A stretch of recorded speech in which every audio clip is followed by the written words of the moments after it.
Hello and welcome to another Tuesday Talk with Ruby Reese. My name is Killian. I'm co-founder at Ruby Reese and I will also be your host. This week we're talking about predation. So this is a group of behaviours and instincts that our dogs are born with, and they inherit that from their distant ancestors, wild canids and particularly wolves. So these are the instincts that will drive them to display kind of hunting behaviours. And we did cover the predatory sequence or the predatory motor pattern with Dorina from Polaris Dog Training back in episodes 4 and 5. We went into an awful lot of detail into how we can use these behaviours in our day-to-day and in enrichment for our pet dogs in the modern world. And this week is almost a follow-on with someone that is really, really well known worldwide in this field, and that is Simone Mueller. She is a trainer from Germany, and she's known for predation substitution training, and she runs workshops around the globe. She's also the author of multiple books such as Don't Eat That, Hunting Together and Rocket Recall, and she also has a really well researched online course called Call Off the Chase. So both Chris and I had the pleasure of meeting Simone live this year at a series of workshops that were organised by Nicole Hannafy of Furry Paws. And it was brilliant to see Nicole bringing such an international name to Ireland for the workshop. And Nicole will indeed be organising a couple of more workshops with international names for 2025, and we'll talk all about those. But first and foremost, I invite you to listen to the chat that I had with Simone Mueller. Hello Simone, thank you so much for coming on and joining me on the podcast this week. How are you doing? Hi Killian, thank you for the invitation. I'm doing great. How are you? Very good, thank you. Would you do us the pleasure of introducing yourself briefly? Of course. My name is Simone. I am a dog trainer, dog behavior consultant from Germany, and I specialize in what is called force-free anti-predation training. So in short, it means I work with dogs with a high prey drive. Amazing. Thank you very much. And so we've discussed this topic a little bit in the past on this podcast, particularly around the predatory motor pattern in episodes 4 and 5 with Dorina from Polaris Dog Training. So if people are interested in the absolute basics of the predatory motor pattern, it might be worthwhile going back and listening to that as well. But do you want to maybe take us through a quick summary of the different kind of pieces to the pattern?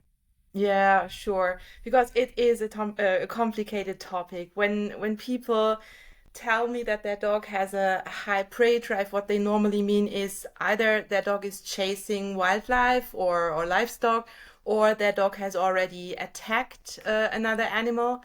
But predation is much more than just chasing or attacking, because it all starts with orientation behavior. And this is something that we can see quite often in dogs when they try to make to realize, is there something in the environment that they can chase.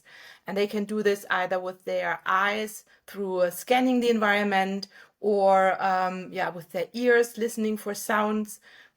Or they might sniff the ground. For example, if you have a spaniel, you already know what it looks like when the dog is showing orientation behavior and running around trying to pick up a scent. Or the dog can also do air scenting, which means they have their nose up in the air and trying to get wind of something interesting. And this is where it already starts. So this is already predatory behavior. And a lot of dogs can show this excessively, like the spaniels that I just mentioned. They run around all the time trying to pick up a scent, or a livestock guardian dog who can sit and watch the world forever. He's showing scanning behavior.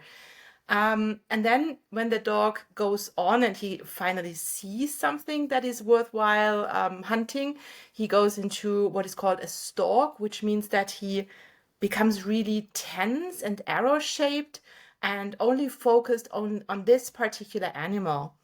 You can see a total shift in body language from before quite chill, quite, relaxed, looking around, to suddenly really, really tense and arrow-shaped.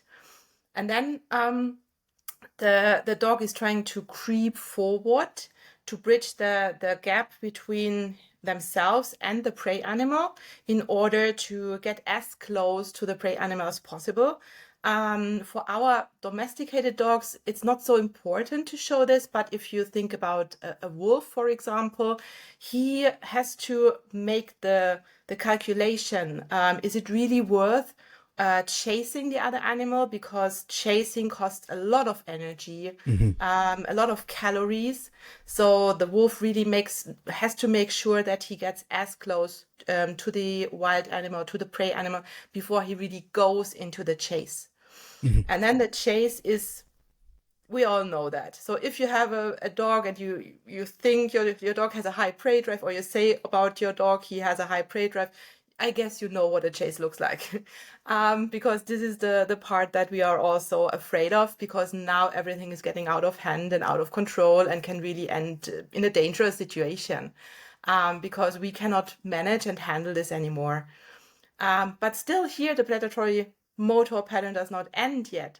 So after the chase, if the dog is lucky and can make some prey, he will grab the other animal and kill the other animal, and then he will hold on to it, which we can often see in our domesticated dogs when they parade around with a toy or with a stuffy. This is the holding on to the prey animal to make sure the prey animal is really dead, because nothing worse could happen to a predator than that the prey animal is not really dead and you let go too soon, and the deer or whatever you have finally achieved to make prey of, runs up and jumps up and runs away, basically. So because then you have to go into the chase again, and you have again waste a lot of calories. So you want to make sure that this animal is really dead, and this is why our dogs still love to hold on to stuff, and carry it in their mouth. And then the final section of the predatory motor pattern is that the dog starts to consume the prey and pluck it apart and eats it. And then the predatory motor pattern has come to an end. And I suppose the question to answer all questions, really, why do dogs love to perform predatory behaviour? Yeah, so it's still in their genes. Of course, they get their bowl full of food twice a day if they're lucky, or only once a day if they're not so lucky. But anyway, they don't have to calculate anymore and make this calculation. Is it really worth going into the chase? Is it really worth facing this prey animal? Because not all prey animals just give in and give up and say, I'm dead now, eat me. Some of them really defend themselves, and they are dangerous for the predator as well. And in the wild, we do not have a vet that the dog or the wolf can go to afterwards. But still, our dogs have this behavior in their genes. They are not that far away from wolves or wild canids, that they do not show it anymore. However, for our dogs, there is a different motivation. For them, predatory behavior is not driven by hunger. A wolf, for example, he only goes through this predatory motor pattern if he feels hungry. So he wakes up in the morning, feels a little hungry, and then he goes on a hunt, and then he goes through this whole procedure that we just mentioned. For our dogs, it's different. We have changed their genetic makeup. We have highlighted parts of this predatory motor pattern for our advantage, because we want to use it in our working breeds. We, for example, use it for sheep herding, we use it for hunting, and all kinds of working dogs. Their working pattern derives from the genetic predatory motor pattern. And so we have used those individuals for breeding with each other that show those parts in a very distinct and highlighted way. So what happens now is that the dogs feel immense pleasure performing the predatory motor pattern. They don't do it because they're hungry like the wolves. They do it because they enjoy doing it, just for the hell of it. So for a wolf, it would be a complete insane thing to chase an animal over and over and over again and do not let this animal rest until it's completely exhausted, because the end intake on calories would not be high enough to make up for this insane chasing. But for our dogs, they don't care. So this is exactly what we want, for example, in a dachshund. We want them to go into the chase over and over again and not let the deer rest until the deer drops dead in the end. And every wolf would just simply shake his head and say, "This is crazy." Not today. But our dogs, yeah, they don't care. And this is what it makes so hard to work with, because they feel this immense pleasure when they are out hunting or showing predatory behavior. And do our dogs actually know that they're going through the predatory sequence, or do they, do they just think they're having great fun? Do they know that they're performing a kill bite when they're shaking their head with their stuffed toy? I don't think so. So for them, they don't have this moral aspect that we might have. A lot of clients come to my training and they said they are really devastated. And they say, my dog has killed whatever, a mole or a rabbit or something like this.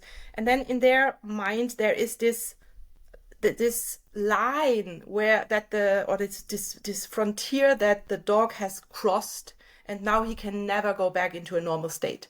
But this is not the case. The dog is simply performing a behavior that is in his genetic makeup. So they don't have this moral aspect of oh God, he has killed and now he can never be re-socialized or something like this. So this is absolutely not the case. If you have a dog that already killed a wild animal in the past, of course, it's nothing that we want to happen and we have to prevent these things from happening. But it is only information. It's only data that your dog delivers to you. And now you know that your dog is able and capable of performing these parts of the predatory motor pattern, because not every dog is going through the whole pattern. Some stop at some point and do not know what to do after that. But if you have a dog that is able to show all the parts of predatory behavior, it's just information for you to take into account that you have a dog that is able to do that, if he has the opportunity, and that he will likely do it again when he has the opportunity again. But there is no moral line that the dog has crossed, like, for example, now he has tasted blood and everything's lost or something like this. It doesn't exist. But to come back to your question, predatory behavior is something that the dog shows out of impulse. So the dog does not think about what am I going to do next and what's the next step on this ladder. So nobody has given him a handbook or something like this. So it's something that is triggered through a stimulus from the environment, for example, something that is running away or something that is showing up quickly, or even some noises, some squeaky noises can trigger predatory behavior. And then it's an impulsive reaction and the dog shows this predatory behavior as a result. So it's nothing that he thinks about. And I'm guessing that's very linked to my next question. Why is it so hard to stop predatory behavior? Oh gosh, yeah, it is. It is very hard to stop. And the reason is something that we dog trainers call intrinsic motivation. So intrinsic motivation means that the dog feels good performing this behavior. So for a hunting dog, in order to hunt, you don't need to hand them a cookie. So he will go hunting because it feels good for them. And the reasons, or the reason why everything is so great for them when they go hunting, are mainly three neurotransmitters and hormones that are released during predatory behavior. The first one is dopamine. Dopamine is a neurotransmitter that is responsible in humans for addiction. For example, when you are addicted to gambling, you have this anticipation that today might be the big day where you make a big win. So you never know what is coming out of the slot machine or what happens when you play the lottery. Maybe nothing happens and you lose, or maybe there comes out a little bit, or maybe there comes out a huge amount of money. So you never know. And this is the point that keeps you going, because the anticipation is there that today might be the day. And this is the same in predatory behavior. So when our dogs leave the house and they enter the field or the forest and they go into this orientation behavior that I mentioned in the beginning, like looking around, scanning, searching, they get a huge dopamine boost. And they can somehow become addicted to this feeling. And when they are lucky and they find something to chase, what happens next is, additionally to the dopamine, we have adrenaline, an adrenaline flash in the body.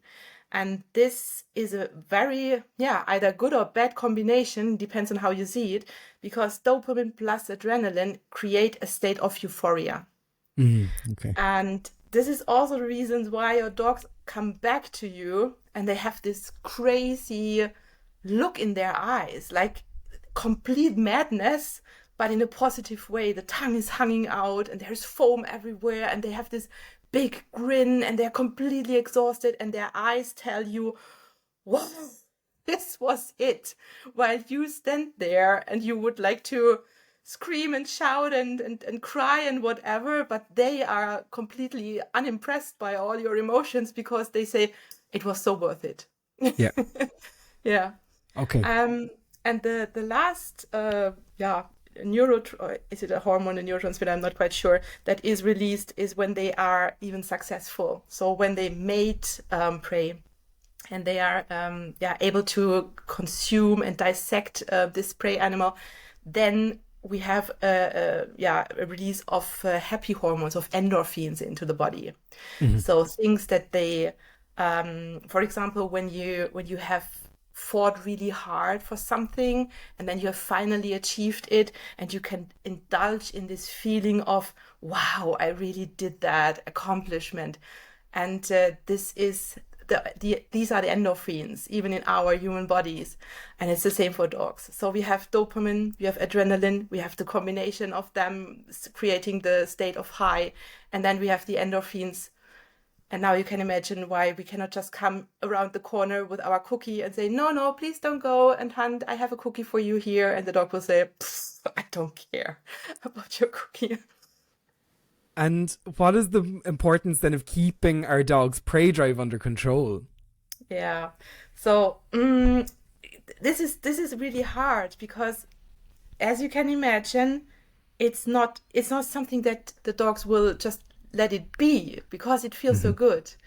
And it's really hard to train also because what can we do in order to compete with these amazing emotions that they have in this moment? But if you just let it go and let your dog roam around, what happens is your dog will rehearse it and get better at it. And it's nothing that the dog will grow out of at any point, just the opposite. If you let it happen, your dog will get better at it and he will rehearse and he wants to do it over and over again. So I prefer in my training not to battle against the dog, but to use this prey drive for my advantage in my training and do it a little bit more clever because if you want to use fair and friendly methods and do not want to stop this with very harsh punishment, you have to come around with good ideas how to stop this prey drive. Yeah, absolutely. And you mentioned using the prey drive. So when we're giving our dogs outlets for their prey drive, and even when we're using it in our training, some people might say we might be encouraging predatory behavior. What do you think about that? Yeah, to some extent, yes. When Hmm. we use the predatory behavior in our training to train with the dog and not against the dog, we do not discourage the dog from showing predatory behavior. We only, yeah, discourage or avoid that the dog is showing it alone in an uncontrolled way, so that the dog has these solo hunting adventures that we are not a part of. Hmm. But what we do in our training is we try to harness the dog's prey drive through games and exercises and rewards that mirror predatory behavior, so that the dog makes the experience, oh, okay, I cannot chase the deer. That's not possible. But I can chase, for example, a prey dummy or a treat or something else, or even maybe the traces of an animal that are safe to follow together with my owner. So I do this together with my owner, and then the dog has, on the one hand, hunting success, because when they are together with us and we provide it for them, they are successful, and that feels good. And the other reason is our dogs love to do stuff with us. They are very social, and when they work together with us, they have this oxytocin release. And oxytocin is the hormone that is released when we feel close to another human, to another being, to another living being. It's called the cuddling hormone. Yeah, they feel this oxytocin just the way that we do when we do something together with them. And this makes it for them so worthwhile to cooperate with us that they even, take it that they cannot do the real predatory behavior. They cannot outlive it in a real life context, but together with us in a safe and structured environment. You're kind of bringing all that excitement into your relationship between the two of you, really, isn't it? It's not out there in the wild, so to speak. It's between you and me, and we get to play chase, and we get to have treats together, and it's kind of making you the center of their universe, really, isn't it?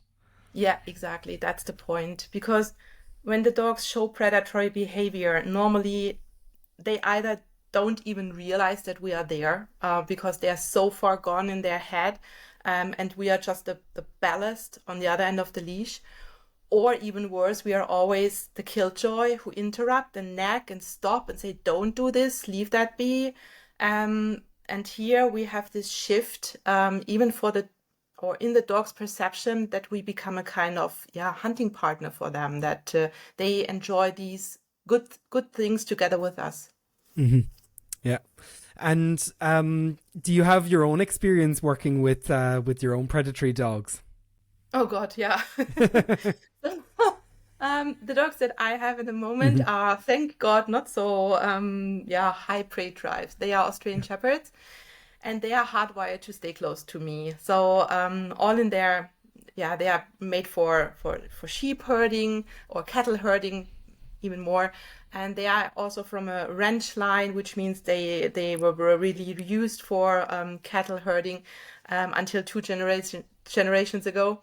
And they have this desire to stay close. So I have Hmm. it pretty easy in my free time. And this is what I need as a kind of time away from the hunting dogs that I work with a lot, because this can really be overwhelming for people. I noticed from my own first own dog that I had when I was in my 20s, and she was a big chaser.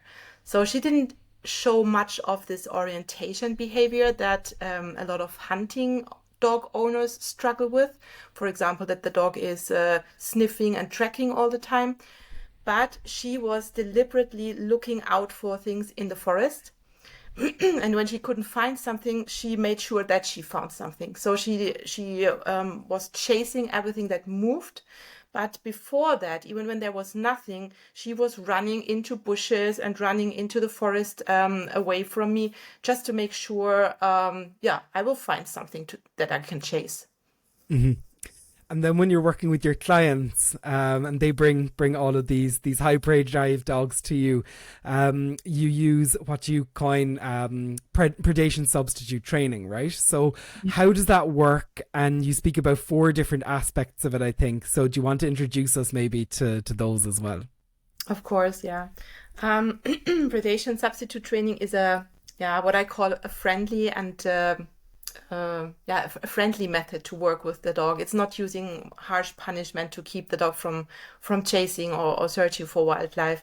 And if you want that, if you want to use fair methods with your dog and friendly methods, then you have to become more creative than when you just put your dog on an e-collar on your dog, or a spray collar or a prong or something like this. Because harsh punishment unfortunately works very well, but it also can put a strain on your relationship, and it can become really dangerous for the dog. I, for me, made the choice with Malinka, with my first dog already, that I do not want to use these. And then I did a lot of research and learned from many colleagues who already specialized in this field before me. And I came up with a structure in all those methods. So there were a lot of methods outside, and I just wanted to make sense of them for myself to comprehend what this training is about. And I was a teacher before I became a dog trainer. So I had the feeling that we need a little bit more structure. And then I came up with 4 components, and these components are so important. It's like a puzzle. When one of these puzzle pieces is missing, the whole thing does not really work. And those 4 pieces that I work on with all my clients are management and prevention. This mainly means that you teach the dog to stay in touch with you, to not roam around uncontrollably, but rather stay on a path. That the dog is able to look at you every now and then and acknowledge that you are still there. That the dog is able to take food, because when we have a dog that is not even able to take treats, we need to work on that first, because eating is such a calming activity for a dog.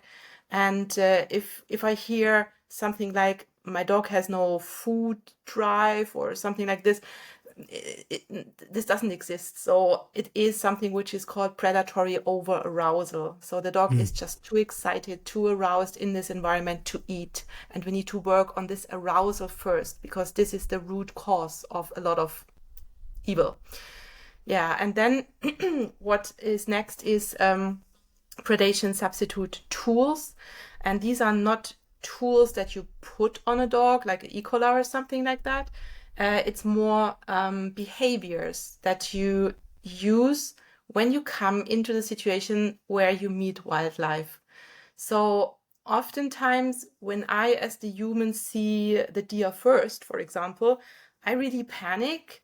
And then I call my dog and I use this panic voice. And this is the trigger for the dog to know, oh, there is something. And then the dog barks and lunges, and the human is completely a hot mess. So we have a very unstructured and uncoordinated situation.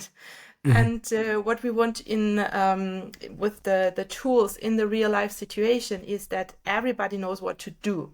So you know what to do, your dog knows, okay, when we see a deer, a boar, a rabbit, we do X, Y, Z. And the aim is to come out of the situation without anybody losing their mind. And then we have the the third component, which is predation substitute games, to give the dogs an outlet for all parts of predatory behavior. Because when we think about especially the later parts of the predatory motor patterns, such as chasing and grabbing and kill biting and dissecting, this is nothing that the dog can ever live out in a real context. So we need to find substitution games where the dog can live out this part of the prey drive that is not appropriate in our world. Right, and then of course we have the 4th part, and the 4th part is a very solid recall. So when is going to hit the fan, we need a solid recall in place so that the dog comes back swiftly and immediately. And every dog needs a very good recall. And these are the 4 components that I work with my clients. Brilliant.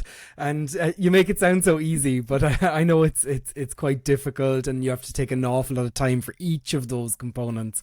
And are there any particular tools that you recommend using when training with predation substitute training?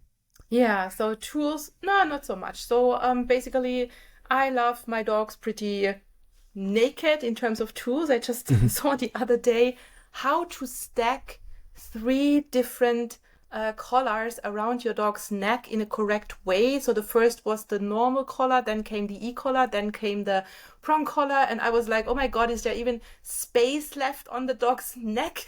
So we don't want to do that. We don't need a lot of physical tools. We need a harness. We might need a long line for most dogs, and then we need high value treats. And we need some great toys that the dog really enjoys. And here I always recommend something that can be stuffed with treats, and also something which is quite hairy, a little bit furry or something like this.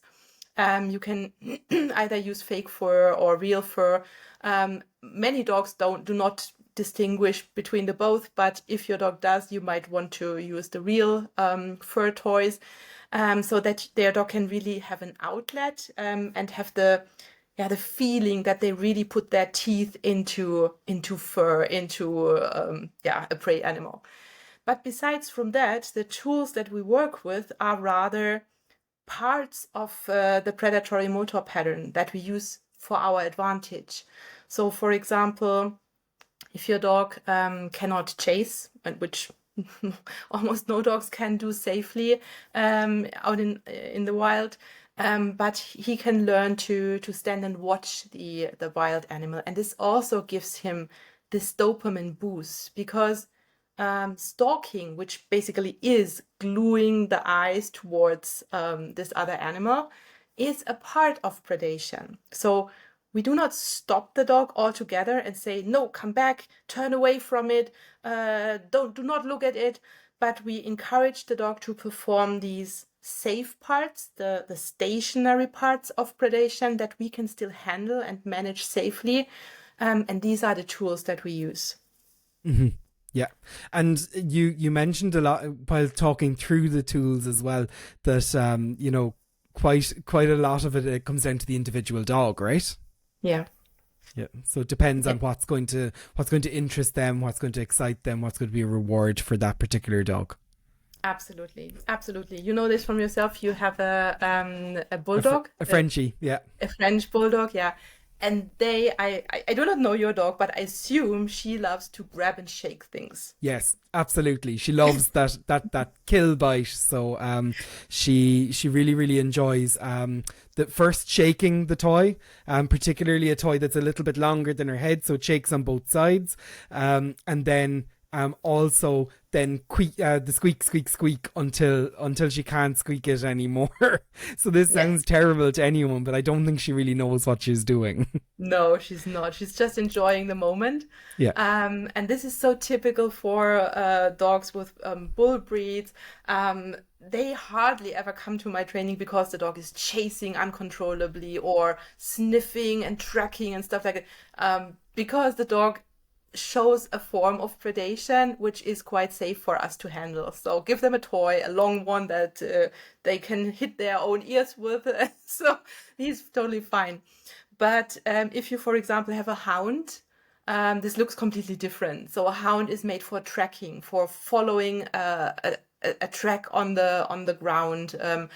Then you have to give them this as an outlet. So most hound owners would say, my dog has never ever shaken a toy or something like this. They are not interested in toys anymore. Once they have hit or left puberty and are adults, they hardly ever love to engage with toys. They want the real stuff. They want to sniff. They want to track.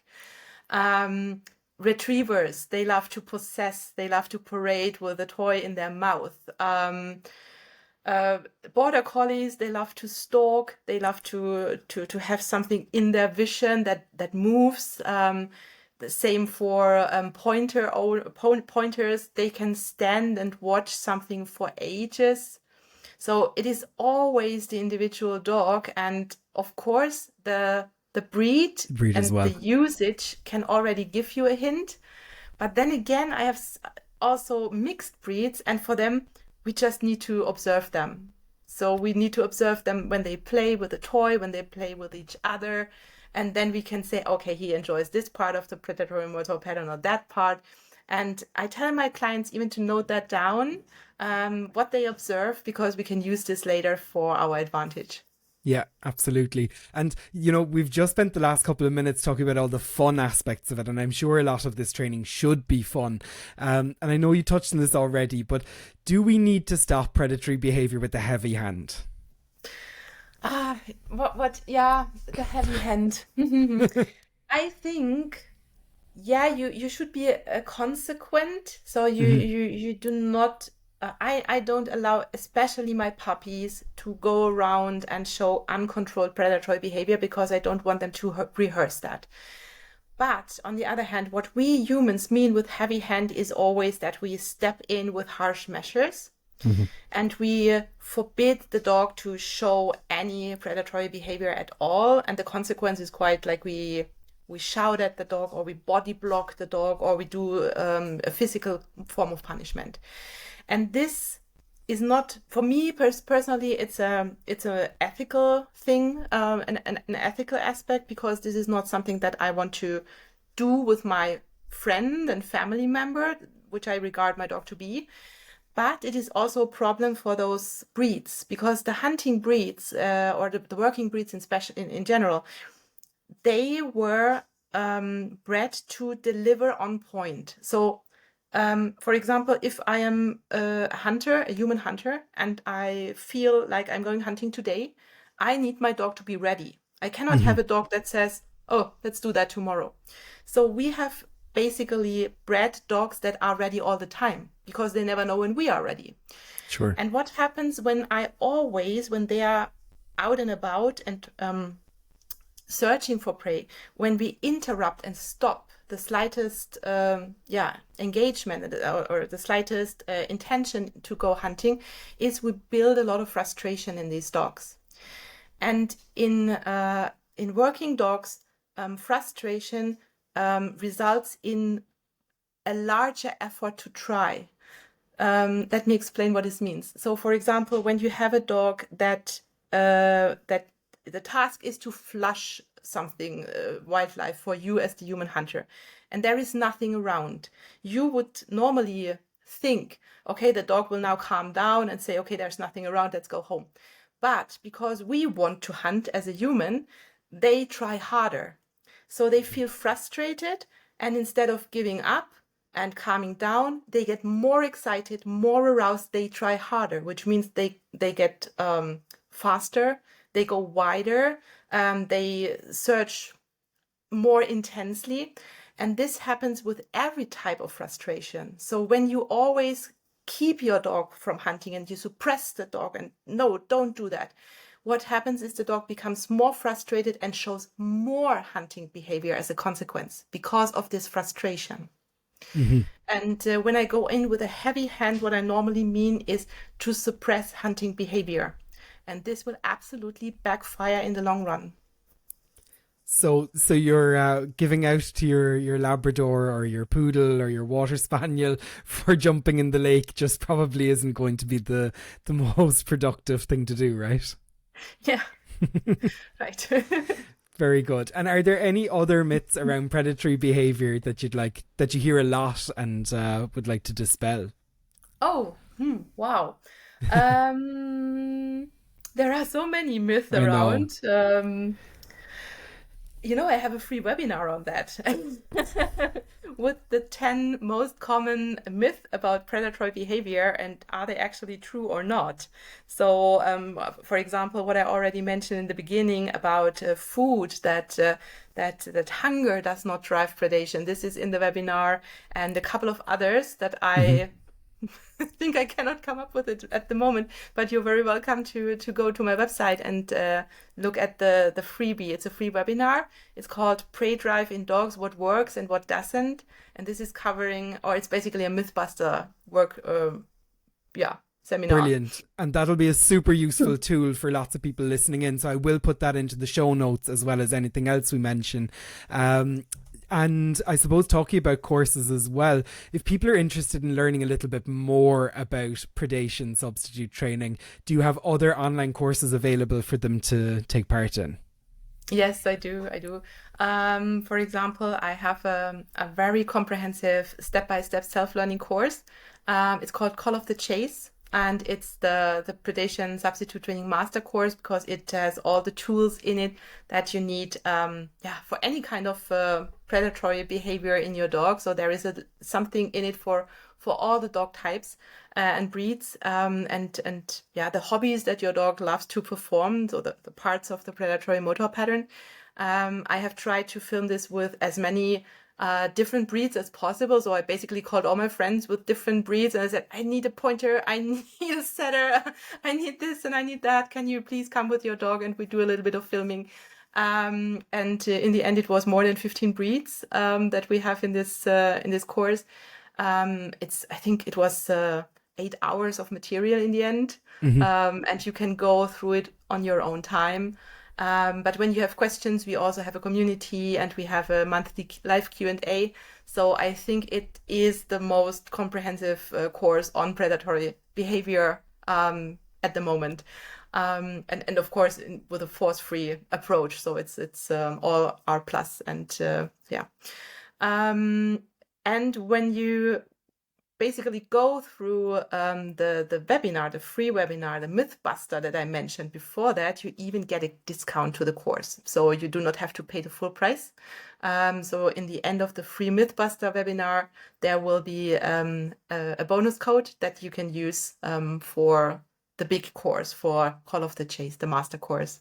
That is amazing. So everybody knows now where to get their resources. Start off with the Mythbusters course and then you can move on to Call Off the Chase as well. And I can't recommend it highly enough.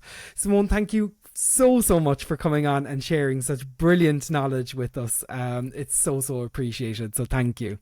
Thank you very much for the invitation, Killian. I really enjoyed this. And maybe we should tell the listeners that we did not meet here for the first time because we met in Ireland. Absolutely. On a workshop before. Definitely, and it was so amazing to meet you in person. We met at a brilliant event in Athlone organised by Nicole, and I'm going to put in some of Nicole's details as well. She has some upcoming courses for next year, so really exciting times, and people will have the opportunity to check that all out as well in the show notes. Wonderful. Yeah. Thank you so much, really appreciate it, and hope to speak with you again soon, Simone. Yes, and please give my regards to Ruby. I will indeed. Okay. Thank you. Thank you. Bye. And once again, a huge thank you to Simone for coming on and joining us on the podcast this week. All of the resources that we mentioned during the podcast can be found in our show notes, including Simone's online course, Call Off the Chase. You can also find ours as well as Simone's website and social media handles in the show notes as well. You would be doing us a huge favour if you gave us a cheeky little follow on whatever platform you listen to this podcast, or even a 5-star review would be lovely. And I also mentioned in my intro that Nicole Hannafy of Furry Paws is going to repeat her success that she had with bringing Simone Mueller to Ireland, and is going to be doing 2 really interesting workshops coming up in 2025 with some global names from the training and behaviour world. So firstly, on the 24th and 25th of May, we have Michael Shikashio coming to talk all about aggression in dogs. And then we also have the 18th and 19th of October, where Sailor Jerry and Mattison Skoog are coming as well. So you can check those out. Those are linked directly in our show notes as well. Thank you very much for listening into the podcast this week. We do strive to bring out a new episode every single Tuesday, so we look forward to seeing you again very soon for another Tuesday Talk.